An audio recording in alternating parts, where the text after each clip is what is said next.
You are listening to This is Oklahoma, hosted by Mike Hearn, telling stories of Oklahomans and those. What's up, guys? Welcome back to another episode of This is Oklahoma podcast. Mike Hearn here, your host, back with another episode. Excited to share this episode with you today. But before we do, I've got to thank our sponsors. First of all, the Oklahoma Hall of Fame. They've been a huge part of this podcast for the last few years. So the Oklahoma Hall of Fame have been sharing Oklahoma's story through its people since 1927. For more information on the Oklahoma Hall of Fame, go to www.oklahomahof.com. And for daily updates, go to Oklahoma HOF on Instagram and give them a follow. Our other sponsor today is Chickasaw Nation. Now, the Chickasaw Nation have sponsored pretty much everything in Oklahoma. They're a huge supporter of Oklahoma. And it's an honor to have their name and their brand supporting this podcast. A huge shout out to Governor Anatoby for supporting this podcast. It really means a lot. Our third sponsor is Diffie Ford Lincoln down in El Reno. Now, this one makes me so happy because these guys are great friends of mine, play a lot of golf together. I've bought my cars from them, do most of my oil changes down there, have a cup of coffee, hang out down in El Reno. It's a good spot to go. And not only are they great friends, but they provide a great service. So for over 60 years, third generation family owned Oklahoma business down in El Reno. They're also in Bethany as well. So people in the Bethany area know the Diffies really well. But if you're looking for anything new, used, Ford, Lincoln, or whatever, I'm sure they could find anything you want. Check them out, diffieford.net, and then on Instagram at diffiefordlincoln. This episode is brought to you by the Doghouse OKC. Recently, I have been in need of some doggy daycare for my two pups, and the Doghouse have come in clutch. The team over there are incredible. They've taken care of my two golden doodles, and so it's been an honor to partner with them on the podcast and share the love. And the one thing that I do with the sponsors that I have is stuff that I use and recommend, like the Diffies with my car, Hall of Fame. They're awesome. Citizens Banks, where I bank. Chickasaw Nation, huge supporter of Oklahoma. And adding to that is the Doghouse. And so if you're in need of doggy daycare in the day or boarding overnight, they do grooming and other cool things too. But I've had a fantastic experience, and it's an honor and a privilege to share this with you too. So go to thedogHouseOKC.com and follow them on Instagram at thedogHouseOKC. And hopefully our pups will run into each other. What's up, guys? Welcome back to another episode of This is Oklahoma. Mike Hearn here, host, back with another episode down at the Oil Tree today. Going to blow your mind on some epic food. You're going to be hungry after listening to this episode, but it gives me great pleasure to introduce our guest, Maggie Peterson, who is queen in charge of the Oil Tree. Second location coming soon, across from Penn Square Mall, but we're currently, how do you explain where we are to people other than giving the address? Western and Wilshire. Perfect. Basically. Okay. In Oklahoma City. Yes. There's a really good bakery down the street where I used to get epic Raisin Bran cookies from. Big Sky. Big Sky, yeah. Oh, what a place. I love Big Sky. Are they still there? They are. I think they just transferred ownership, but I'm like that weird cookie person who likes oatmeal raisin and that stuff over chocolate chips and salted caramel. oh yeah. But anyway, so you've had the business 12 years. Mm-hmm. We've had a little chat, dove into everything you have in this spot. It's a great spot, loads of local food. And I had no idea the kind of depths of olive oil, but we're going to dive into it in a little bit. But before we do, tell me a little bit about you. What's your Oklahoma story? Born and raised here, and I guess why did you decide to have a business here, which we'll get to. But yeah, tell me a little bit about you. Yeah, born and raised Oklahoma City. Basically, most of the family is from here. We started out in New England, but grew up here, and then went to high school in Virginia, boarding school. I wanted to go. Okay. And then spent a lot of time in New England growing up, Maine, New Hampshire, Connecticut area. And then went to college in Connecticut. But during that time, got to know a lot of the small batch producers up there. People just caring about their products that they were making and sticking to the traditions and quality of the ingredients. It's just incredible, like their passion behind it. And that was not here. So I guess that was kind of the main reason for the beginning of the store. Yeah. So young age, I guess high school is like pretty young age to be sent off to go to boarding school. Why did you want to leave? Why did you decide to leave? Just something different. Okay. I love the people around here, but I think I was just maybe an old soul, just wanted to explore. Okay. Were you always into like food from a young age? Mm-hmm. So cooked with like mum, grandparents, all that kind of thing, like on the step stool, washing dishes, all the cliche things. Yeah, tried. Okay. Yep. Did the high school you went to in Virginia have any food elements to it? Like what leads you to choose Virginia over going anywhere else in the country? I actually talked to somebody in Dallas, almost like a college scout. Mm-hmm. And I met with him. He was a family friend. And so he helped me kind of look at some schools. And I was like, no all girls schools, like whatever. And so my parents took me to a few different schools. And of course, I fell in love with an all girls school. But it was gorgeous. So. Okay. Yeah. I mean, Virginia is beautiful compared to, quote, flat Oklahoma. I'm not going to age you, but when we were in high school, when we were in high school, there was not a lot going on here either. So I can't imagine it was a hard choice to leave. Do you have like family, brothers and sisters that left, or did they stay? Well, my brother, he's about 3.5 years older than me. He had gone to a boarding school for about half a year. His half of freshman year, and then he wanted to come home. Missed it. Yes, he missed home. So he came back, and I was just, I don't know. Yeah. I liked the culture of it and all the different people, and I don't know. Your parents are probably thrilled you're an all-girls school away from boys in high school. Probably. Your dad's like, win. Although I was like the person who didn't get to go to prom and do all that stuff, so it's funny to, hear everybody's stories. I'm just like, yeah, I didn't have one. Never did that. Never. How was high school for you? You love it? I did. I loved it. Cool memories? Yeah, I mean, with all the people, one of my roommates was like a princess of Nigeria, and another girl was from Taiwan. Just so much culture. But yeah, what was it? Junior year, I did this like trail of jazz from New Orleans to Chicago by train. And that was probably one of the coolest experiences with that school. Yeah. But yeah, just... When you go to, I know nothing about like boarding school as in high school, is it just like normal school, or are you like doing, like, do you specify like, I'm going to go learn this versus like a bunch of electives, as well as like, what's different other than being, away from family as far as like the education element to it? Your teachers live there. Okay. It's a lot like college, but more regulated, obviously. But it was nice you have like a dorm mom, basically. So we would all cook in her little area. And then, I guess just, watching TV shows together and studying together. It just created camaraderie. But there was such a division. The funniest thing was like the day students versus the boarding students, because they thought we were like... Oh, it was both? Yeah. Oh, okay. And so the day students like wanted to stay away from all the boarders, which was really funny. Just like, dude, we're fine.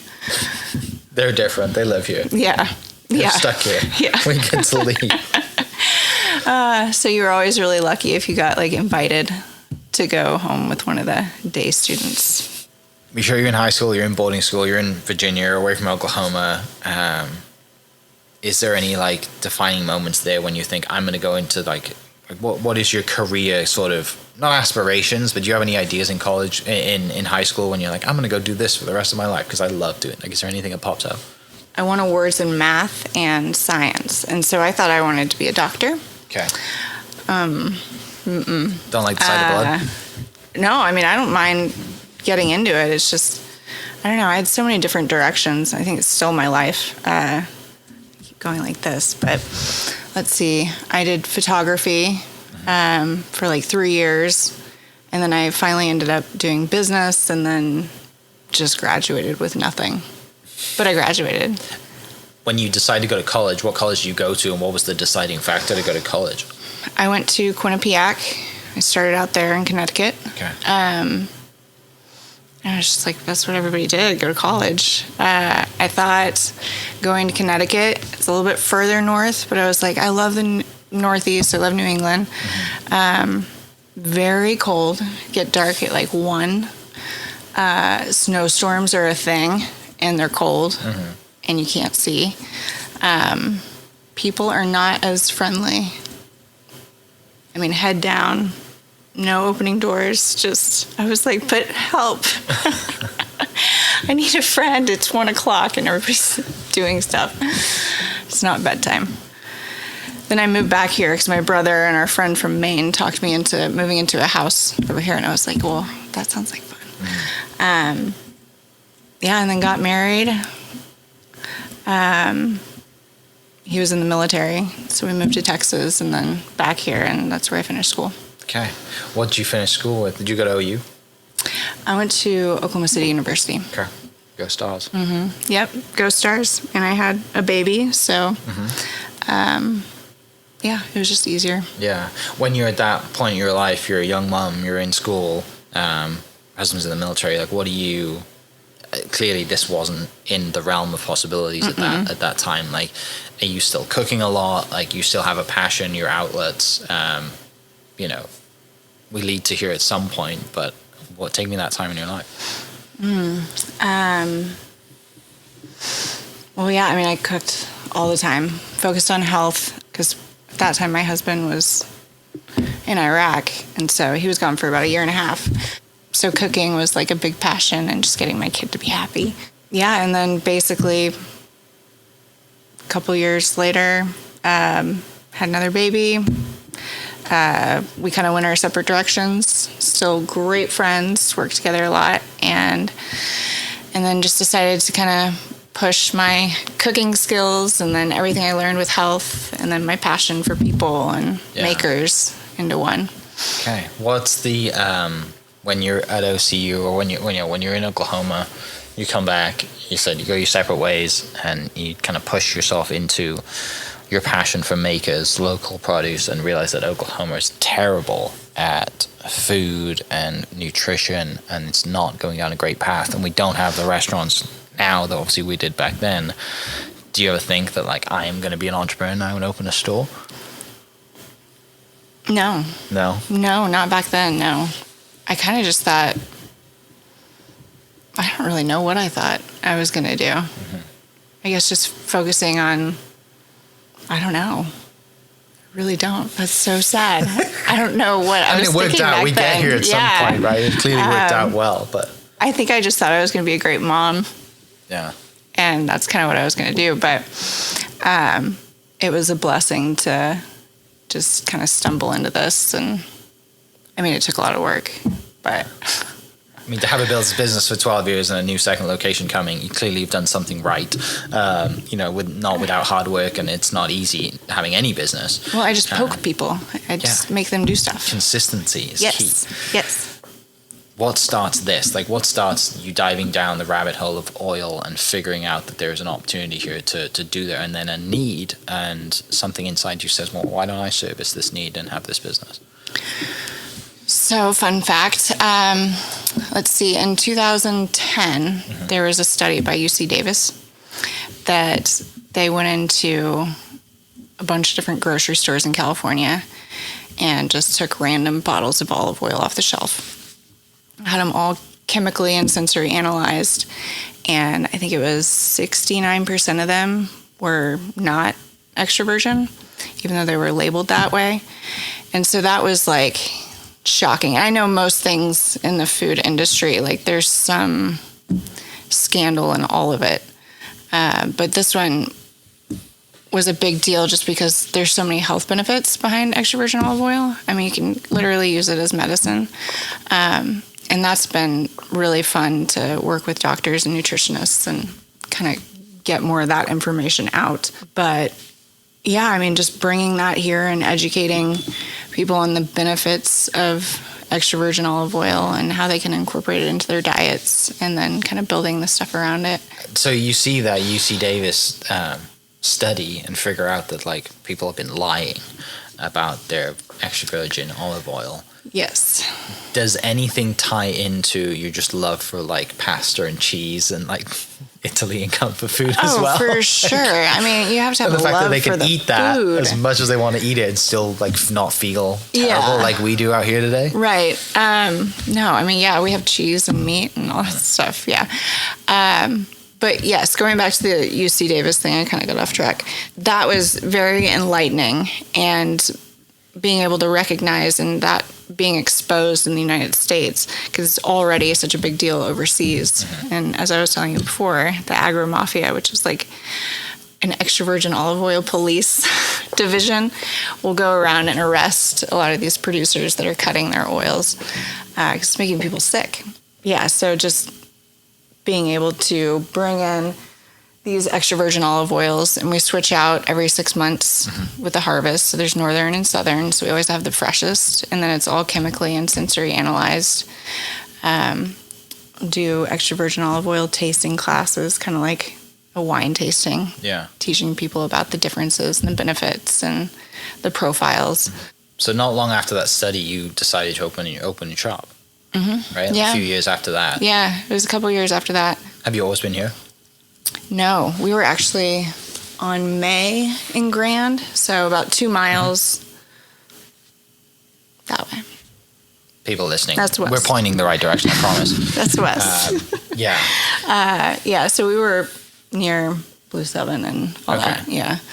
Yeah. And so based on just your passion for being healthy, being active, and food, and seeing this olive oil, and also, like you mentioned, the medicine side of it, was like, I would assume nobody was doing this in Oklahoma City at the time. So there's no real place to get it. So you had to start with like educating people as much as on what your actual products were. Yeah, absolutely. And so just being a food store, and we'd get customers coming in, and then that is the opportunity, is to sit there and talk to them. And now, you know, with the Instacart, with Amazon, with everything, there's no experience and there's no personal side. And so that's one of our biggest things, is being able to give customers the experience. So if they're looking at, you know, our Bloody Mary mix, by American Spoon, they're out of Michigan, but it's incredible, and they just use the best ingredients. So we'll just open it and let people taste it and talk about how they can use it.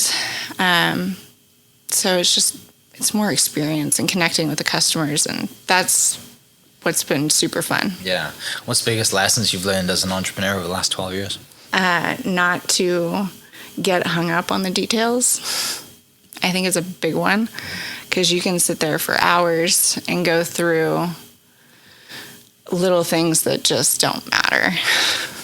And so looking at a big picture and trying to figure out the best way to get there, ironing out the things that you can, but knowing that it's okay to mess up or leave something out. Yeah. What do you think over the last kind of 12 years has been kind of your, not secret sauce or anything, but just something that's kept you guys successful, moving in the right direction and building community here? I mean, I think the biggest thing is the team, the employees that are here. I mean, they care a lot. You know, we all work really hard to make it fun, and they love connecting with the customers. I mean, nothing would happen without them, really. And then the customers. I mean, it's so fun when they'll come in and they'll just start selling stuff. For you? Yeah. I mean, it's just, you just listen. There's a company over here, it's a silicone cookware by LaQuay, and people will just pick it up and they'll be like, oh, you have to try this, it's the best. So, that's fun. Yeah. You have to shout out your mum too. She's sweet. She was here cleaning up, sweeping the floor. Oh my God. Getting after it. My parents are amazing. My dad will come up here and just label bottles for hours. I'm just like, how do you do that? No, they definitely saved me some money, which is good. Yeah. No, it's a great spot here. Like where you're at, like I walked in, I was like, wow, this is like, the aesthetic's really good. The design of it is brilliant. And, you know, it makes you hungry just looking in here. Be like, I just want to eat pasta and cheese and olive oil for the rest of my, and great bread and whatever. Just food is good for the soul, but also good food is even better for your body. So, you know. Exactly. And I think that's another fun thing, is being able to work with chefs in different restaurants around town. I told you when you came in, we do our cooking classes, so you can actually apply the oils and the vinegars and show people how to use them, because it can be overwhelming when you come in with so many. And, you know, just the extra virgin olive oil is It's like coffee or like beer. It's like mild to bold. So there's different ways to use it. Yeah. When did that start with the collaborations with local chefs? Ooh, we've been selling to restaurants probably for 8 years. But more collaborations with like personal chefs and some of the restaurants, I'd say, since we got here, because we've had more of an ability to do that with the bigger space, and so it's been fun. Yeah. As far as like, I'm terrible at cooking. I could eat the same thing every day. I grew up in the UK. We're known for not having taste buds.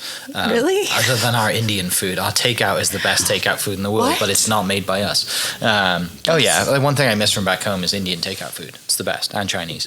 But our like normal food our pub food's crap. Really? Yeah, no taste at all. Like, it's horrendous. And so, because of my lack of knowledge,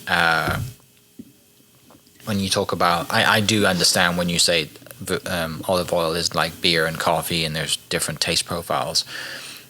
How did you dive into all that stuff and educate yourself on all that? Like, is there I went to a training. Oh, really? Yeah. Okay. Tell me about that. It was like a 2-week training with some Italian men that were really hard to understand. Spoke like this a lot. Use their hands. Yeah. And a lot of slurping. I mean, it's tough. I mean, you could ask a sommelier, like, what's it like, or, you know, trying to pick up different profiles and flavors and, you know, figure out an intensity of an oil. Like, I guess some of the big world judges will base extroversions off of cough. Okay. So, like, 1 cough is mild, 2 cough is medium. Like legit coughing. Yeah. Because shot. it's like a peppery sensation. It makes you, I don't know, people call it, they're just like, oh, that's too spicy. Just like, well, it's not really spice. But, yeah, I mean, just that, I mean, just learning all the different profiles and then the reason why defects can happen. So, like, all of the extroversions that we have, all the olives are picked and crushed within 2 hours. So you eliminate a lot of the defects. So other producers or people that don't have the resources, their olives might sit on a truck for 2 weeks or a week, and then they get moldy. And so that creates a defect. If the mill isn't clean, that creates a defect. So... Whereas, like, when you think of wine, you obviously think of great regions and years and all that. Is it the same with olive oil? Like, what's the great regions for olive oil and any specific? I guess it wouldn't be a matter what year it is because you've got to use it. Yeah. Yep. There's definitely a shelf life. It's like 12 to 15 months. Okay. No, I mean, not necessarily. If you can grow it and take care of it, it doesn't matter where it comes from. Mm-mm. Okay. No, I mean, we really there's a couple Italian ones that we get, like a Nocellara that's incredible, and then a couple Spanish ones, and the producers are like rock stars. So that's kind of what, you know, I get pulled in by the people. So there's Melgarejo estate in Spain. It's these 2 brothers that took it over, and they just they walked into this conference and they were wearing these T-shirts, these sport coats, and they just looked like badasses. They had just taken over their grandparents' farm or something, and they had just won like 2 world medals, and I know, it was just so cool. So I don't know. I mean, I guess it's more the coolness factor. Have you been able to travel and go over to Spain and see and pick and kind of experience it firsthand? I haven't really taken the time to do it. Not yet. I've had the opportunity. I have 3 kids and now a dog. But I guess a doodle can go anywhere, right? Yeah, exactly. They're human. It's easier to put a dog in a daycare than it is your kids. You know, I've got 2 doodles. I know full well. No, like it's. I'm sure, like, you've had this business for the majority of your kids' lives. So the good thing is they've grown up in it and they know nothing different. So it's really cool to have that and have that conversation with them in the future and be like, you know, what do you remember from growing the business, and having them, you know, part of your marketing stuff and taste testing and definitely, you know, and doing all this, and not to mention the medicinal side of things. Right, kids get sick all the time. They're in school. They're, you know, whatever it is, and bringing all that home, right, and diving into that side. Most people think olive oil and they think food and cooking and, kind of community around the kitchen. They don't think medicine. Well, I didn't anyway. Yeah, no, I mean, it's, it heals you from the inside out. I mean, a lot of people that are on statins, if you just take like 2 tablespoons of extra virgin olive oil every day, it's been shown to decrease the bad cholesterol by like 30%. Yeah. I mean, it's just insane, all the studies and things that have been released. But yeah, no, I remember when the boys were little, they had eczema, and I would get a robust extra virgin, and I'd tell them to lay down on the kitchen floor, and I just tell them I was going to cook them, and it got rid of it though. So it was cool. Well, as a mom, you gotta find creative ways to give your kids medicine too, right? You can't just be like, "Hey, get over here now. I'm gonna paint your arm with this." Like, no, you gotta create a reason. You gotta get some buy-in from your kids. I'm gonna eat you. I'm gonna cook you. Yep, that's right. Do any of the kids share your love for cooking? I think my middle right now. Yeah. I don't know if it's a love. I think it's a curiosity. What, showing the interest that you used to show as a kid to your mom or grandparents? Yeah, like he'll jump in and help me with steak, or he'll be the one that'll try a raw onion, like an apple. He'll try, like he didn't really like eggs, and so he was like, okay, well, let's try each one. So we did like scrambled, fried, like, So, I mean, that was kind of cool. Curious. Yeah, and then my oldest doesn't care. He's grilled cheese, and he's 16. Like, come on. My youngest, he's not really there yet. Okay. Well, that must be fun though too, right? To have like, to be a boy mom and have the kids and at certain ages be like, what do you see in them? But also their curiosity, right? And to be, to just get to take in the stuff that they say, and you're like, I never think of that, but okay, like, let's figure it out. Well, especially now with like everything that they're exposed to with social media, and you're just like, what? Did they not want to go to boarding school like you did? I don't think I could afford it now. I mean, everything's so expensive. It's crazy. It's insane. No, they're happy. I mean, my older boys are at McGinnis, and youngest is downtown, so. Yeah. When do you make the move from the May location over to here? October of 18, I think. So almost like roughly 5 years are in. Yeah. You kind of outgrow that 5 or 6, space. yeah, maybe it was come 17. over here. Yeah. What was take me through the design plan for this location? It's quite a big footprint. And I'm sure it could have been intimidating walking in here and be like, how am I going to fill this entire space? Yeah. But yeah, it's really well designed and has, obviously you got the kitchen sort of set up in the center, like, your classes and community. So would love to hear your design process and who helped you with that too. Yeah, for sure.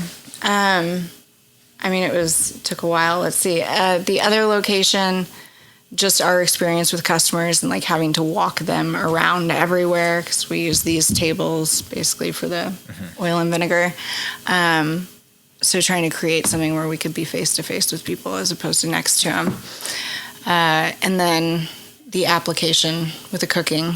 That was kind of the biggest thing, was getting in a space that was big enough so that we could do cooking classes and make it so that there was more elbow room. Yeah.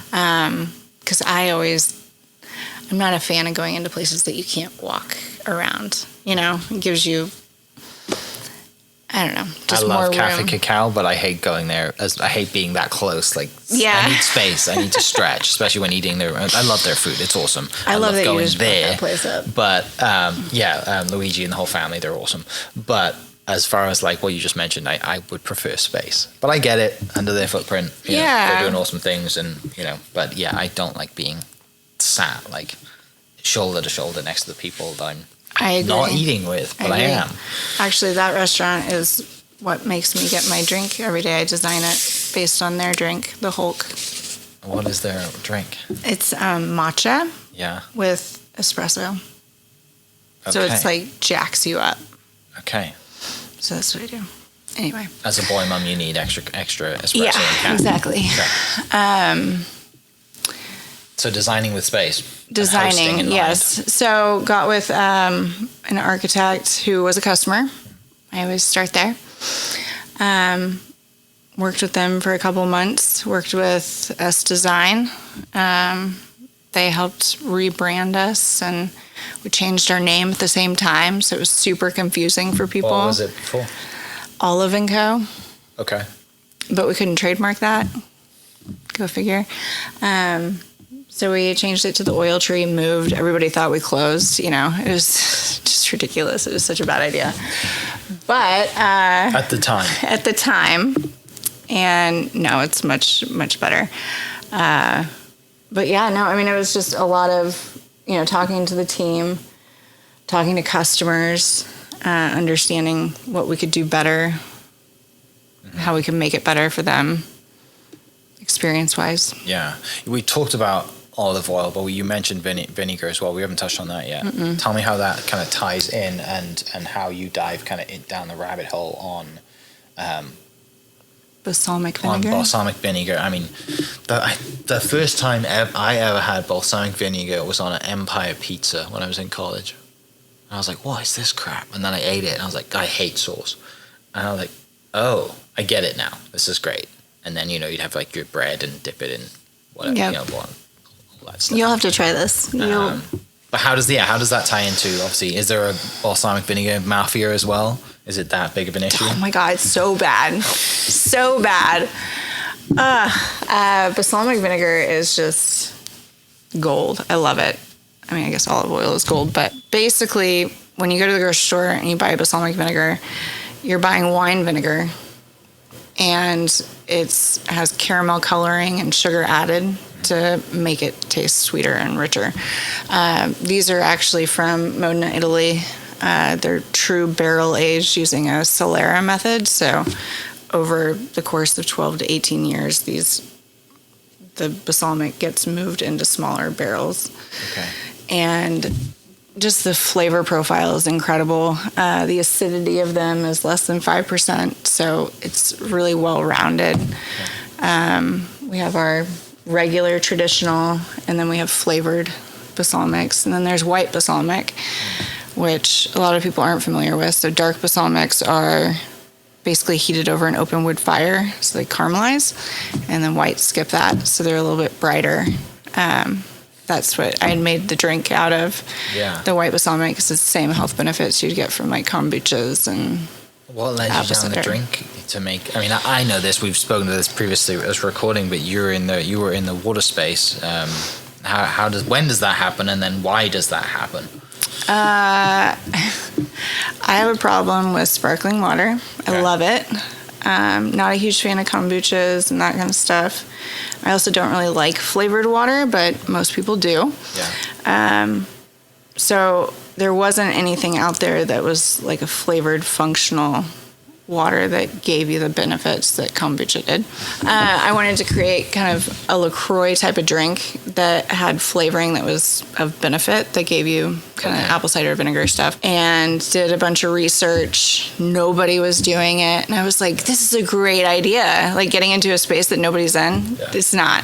It's a bad idea. I am the first mover. Yeah. We're going to be super successful and taking over. Yeah, it's all about education. I think if we would have had some big arms behind us, it would have been better. I think it'll get there someday, but yeah, just using a flavored white balsamic with sparkling water, and it's so good. What was the name of it? What is the name of it? V2O. V2O. Mm-hmm. Okay.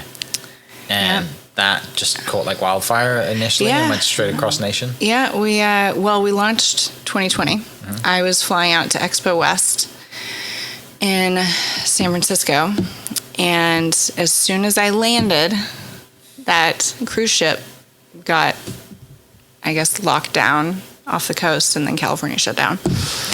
So I had like 3 different major grocery store accounts that I was meeting that had already committed. And by that point, it was just like everything got put on hold. So it was being much better accepted on the West Coast. Okay. And so then we had to pivot and launch it here, which was a little bit harder. Yeah. What do you like? you have the oil side and the water side. If you had to, which one would you pick? As far as like a business owner, as just personal love, or just like if I had to drop one and take one for the rest of my life, which one do you take? That's tough. I mean, I think I believe in what the water could be and what it could do. But it would need a lot of support around it, I guess. Yeah. But I'd hate to miss out on this and all the customers and all the people. And there's just so much that it can do. Yeah, I guess the differences with both, right, is that, like you just said, the community around having this place and the olive oil and doing the cooking shows and cooking stuff and really getting people in here to enjoy the space and learn versus just creating a product that they're buying on the shelf that you lose that interaction with. You do. Right. It's kind of a different interaction, though. I mean, you're dealing with buyers and you're trying to talk them into it. And it's a different conversation. Yeah, it's a numbers sell versus like this is going to improve. Like you're talking to the consumer straight away when you're in the oil world, right? Yeah. Versus like the water world, you're talking to a buyer. So I get that side of it. Yeah, it's the difference of hugging and handshaking. Yeah. You know, I mean. It's a good way to put it. I never thought about it that way. I haven't either. Clipping that quote for Instagram. Done. So you open this place. You've probably been here 6-7 years at this point now. What leads to you deciding to think we should have a second location in this new development that's pretty much 2 miles away? I know. Well, I mean, why not compete with ourselves? Yeah. You know? No, I think I just really was excited about what was going on over there. And I really didn't think I had a chance to get in there. But I called and some things worked out. They were excited. And then one of the developers, or the developer, drove down from Tulsa and met me and took me over there. And I mean, the heart in that place, it was just in line with like everything we are. I mean, it's incredible what they've done. And so that was just a huge opportunity. And having Restoration Hardware and Williams-Sonoma and Pottery Barn and the hotel and the apartments and all the businesses there, this is a destination. Like, we'll have people drive here from all over the state, whereas that place is going to be more foot traffic, I think, which will be fun. Yeah, and to put yourself in and around those huge names too, right? Those national brands, and be in that location and also have that local kind of buy-in as well. Like, you know, you're not going to lose your local clients if they go over there because they're shopping. They know you're going to be there, or just pop in or get whatever they need to. So for people listening, then we've kind of riffed about olive oil and balsamic vinegar and food and water for a while. How can they get involved? How can they kind of reach out if they, you know, they're getting into making sourdough bread, which seems to be the craze at the moment. Oh my God, they're like pets. Things. I know. It's doodles and sourdough. Doodles and sourdough. I'm here to eat it, not here to make it. And you don't want to try any of the bread that I've made, if I even decide to try and make it. But how do people kind of join your community and learn about it? Because I think that's one thing that people are... I saw a quote the other day, and it was like, dieting is now considered just eating real food, which is sad. But, you know, if you see someone, you know, and they're like eating a salad, or they're eating real food, or they're going on a raw meat, or whatever they're deciding to do, it's now seen as kind of alien and different versus just getting processed food. And I think the world is waking up to it. America's finally waking up to it. And sadly, Oklahoma's low on the list of quality of foods. Getting there, though. How do you educate and how do you get new people involved if people are listening that want to be a part of your community? I mean, go to our website, sign up for our newsletter, come into the store. I mean, that's going to be the best thing, is coming into the store, talking to us. I mean, we're always happy to help and educate and sign up for a class. What's your, if someone walks in here for the first time, do you have one thing that you're like, you have to take this? I might even give it to you for free, but like, this is one thing you're walking away with, just to entry level, get you in there. That's one of my biggest problems, giving stuff away. Right? Not gonna lie. Yeah. I mean, our biggest thing is probably the traditional balsamic and the Tuscan herb infused olive oil. That's just always just a crowd pleaser. I mean, the popcorn, the bread, really anything. Like, anything will give customers a sample of that they're interested in. Majority of the time, it's delicious because we pick it all out. Was it fairly easy for you to find like local producers to stock some of your shelves with versus not? Because I mean, we talked about the pasta you have here locally, and you know, some of the breads and stuff, and yeah, I mean, we've got a handful of items. I think the hardest thing working with a local, unless they're a bigger name or at least have a little bit more product base or whatever, is just their availability, being able to get the products. But I mean, it's not too bad. I mean, if they come in, like, I like it when they come in, we can sit down and talk and do samples. And if they come in, we'll usually bring them in. Yeah. I mean, it's just, why not? Well, and you're talking to like-minded people, right? Like, if people are in this space and they want to be in the store, and they obviously align with everything that you do in food and health. Speaking from someone, like I said, with zero cooking experience, and I love my George Foreman, and that's about as far as I go. George Foreman? It's embarrassing how bad I am at cooking. Like, really bad. But like, I'm the typical guy who, like, you know, will like spray the pan with whatever I need to spray. You know, like, you know what I mean? Like that Sure. Like most guys, or maybe people like me, there's more of them out there. How do you educate me and people like myself that go into a grocery store, buy that spray stuff that they spray on the pan before they put in, you know, olive oil that they can substitute with, or butter, or whatever it is? Like, how do you go about educating people like me versus, you know, buying that spray can so that my stuff, chicken, meat, whatever it is, doesn't stick to my George Foreman when I cook it? Or eggs, you know, whatever it is. Like, how, because that's, I think, the majority, sadly, that's the majority. I am like the majority of people, right?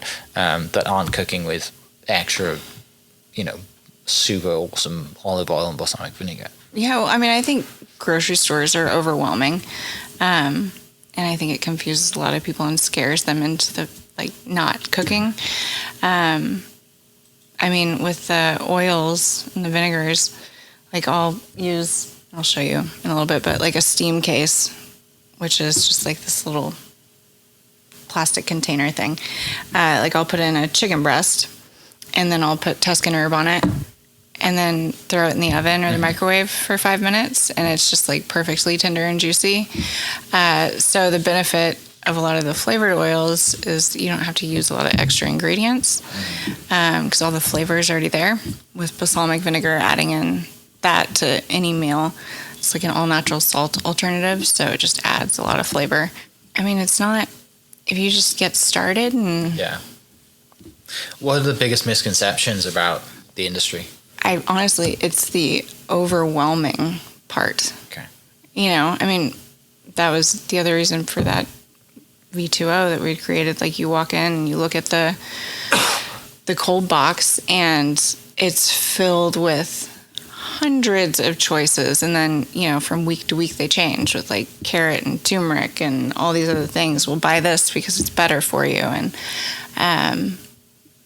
it's not that hard, you know. Yeah. I mean, and they make it really, the marketing side of it makes it seem very difficult.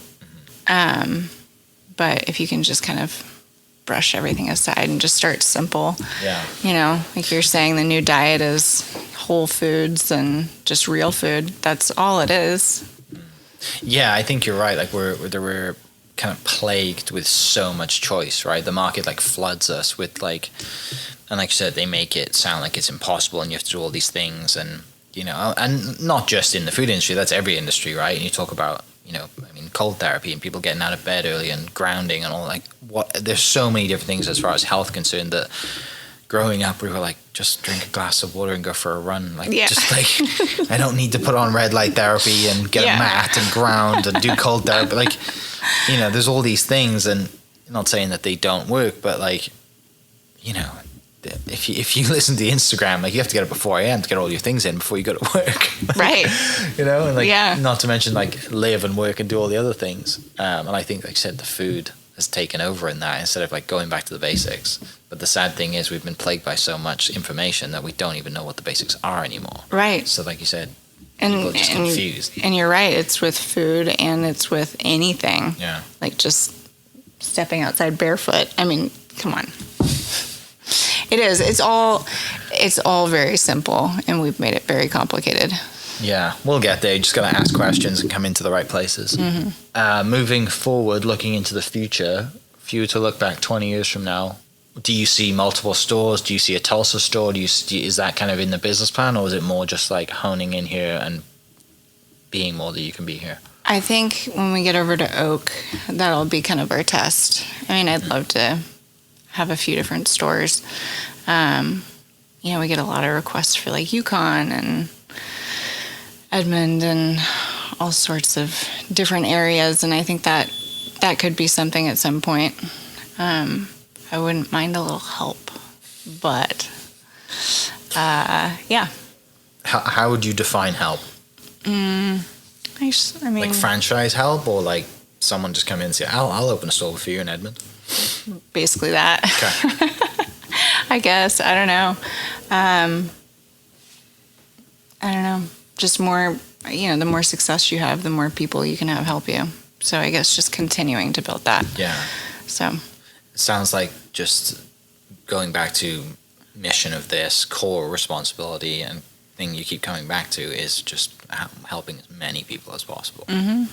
And regardless if that's balsamic vinegar, oil, honey, pasta, like just being that kind of center for it. Yeah, I think it's just the connection part. Yeah. You know, I mean, can help as much as possible, but really it's just tying people back to just food. The best kind of food. And simplicity. Talking of food, what's your specialty in the kitchen? Chicken. Any kind of chicken specifically? Let's see. I don't know. I mean, I'll do steaks a lot for the boys. Veggies. I mean, roasting vegetables. Chicken. Yeah. I don't know, just baked chicken, sautéed chicken. And then, you know, there's American Spoon makes this like apple and onion jam, but you can just take like a tablespoon and put it in a pan with chicken breasts, and it's just awesome.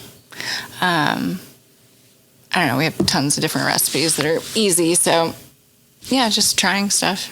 Okay. Throwing stuff together. Sometimes the weirdest stuff works out.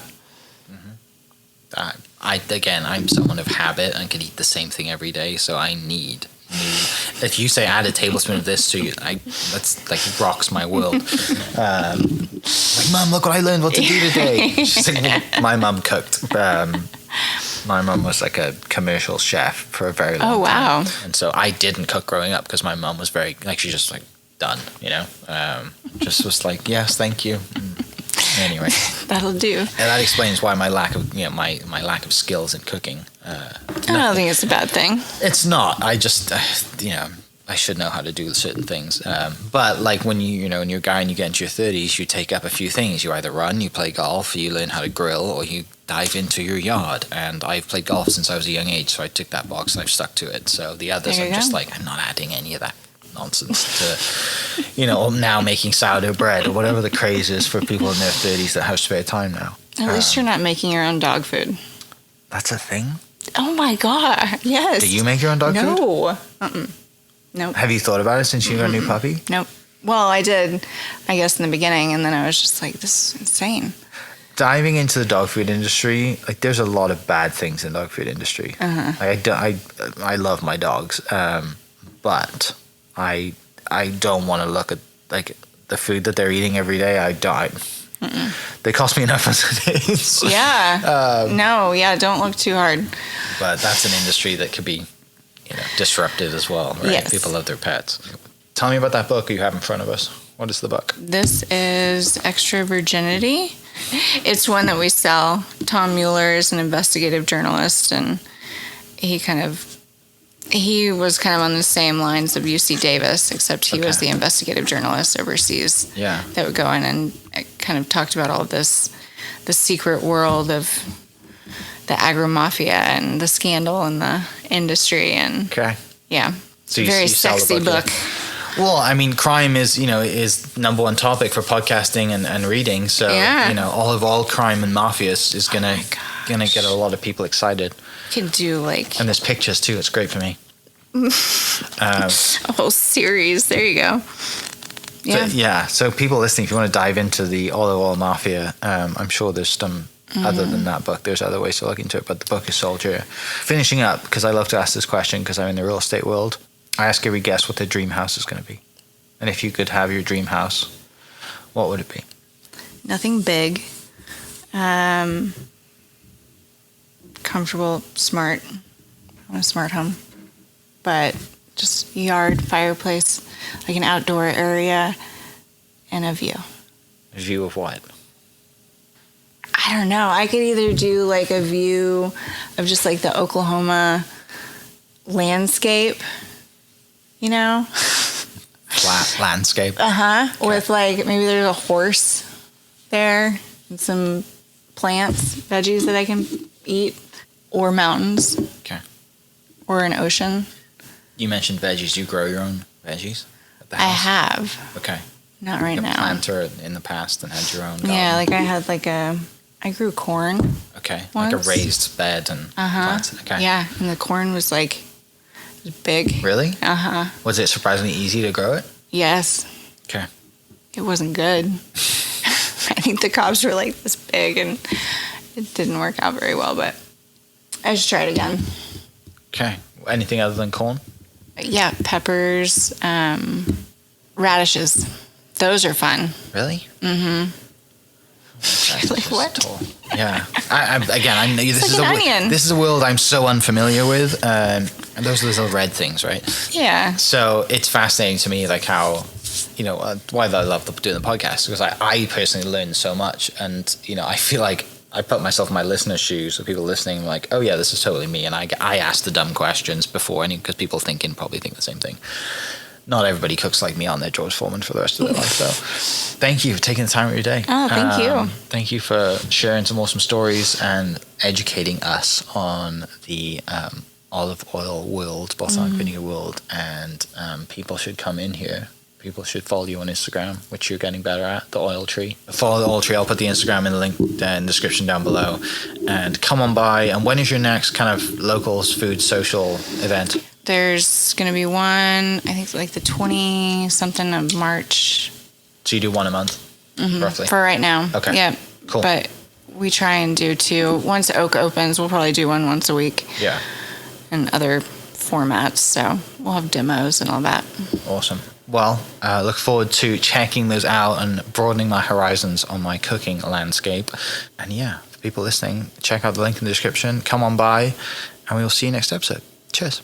Hope you guys enjoyed that great episode. Thank you so much for listening. As always, huge shout out to our sponsors, the Oklahoma Hall of Fame, sharing Oklahoma story through its people since 1927. For more information on the Oklahoma Hall of Fame, go to www.oklahomahof.com and follow them on Instagram for daily updates at oklahomahof. Our other sponsor, the Chickasaw Nation, amazing sponsor. They do amazing things for the state, and they're always sponsoring something in Oklahoma. They're a huge supporter of Oklahoma, and without their support, we wouldn't be able to do what we do.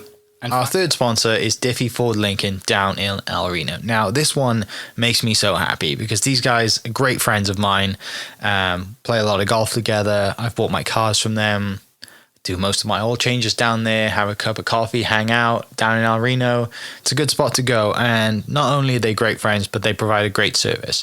So for over 60 years, third generation family owned Oklahoma business down in El Reno. They're also in Bethany as well. So people in the Bethany area know the Diffies really well. But if you're looking for anything new, used, Ford, Lincoln, or whatever, I'm sure they could find anything you want. Check them out, diffieford.net, and then on Instagram at diffiefordlincoln. This episode is brought to you by the Doghouse OKC. Recently, I have been in need of some doggy daycare for my 2 pups, and the Doghouse have come in clutch. The team over there are incredible. They've taken care of my 2 golden doodles, and so it's been an honor to partner with them on the podcast and share the love. And the one thing that I do with the sponsors that I have is stuff that I use and recommend, like the Diffies with my car, Hall of Fame. They're awesome. Chickasaw Nation, huge supporter of Oklahoma. And adding to that is the Doghouse. And so if you're in need of doggy daycare in the day or boarding overnight, they do grooming and other cool things too. But I've had a fantastic experience, and it's an honor and a privilege to share this with you too. So go to thedogHouseOKC.com and follow them on Instagram at thedogHouseOKC. And hopefully our pups will run into each other. Thank you for listening. We are inspired by those around us and hope that you are too. Make sure you subscribe to this podcast on your favorite podcast platform and leave us a review so we can keep telling your stories.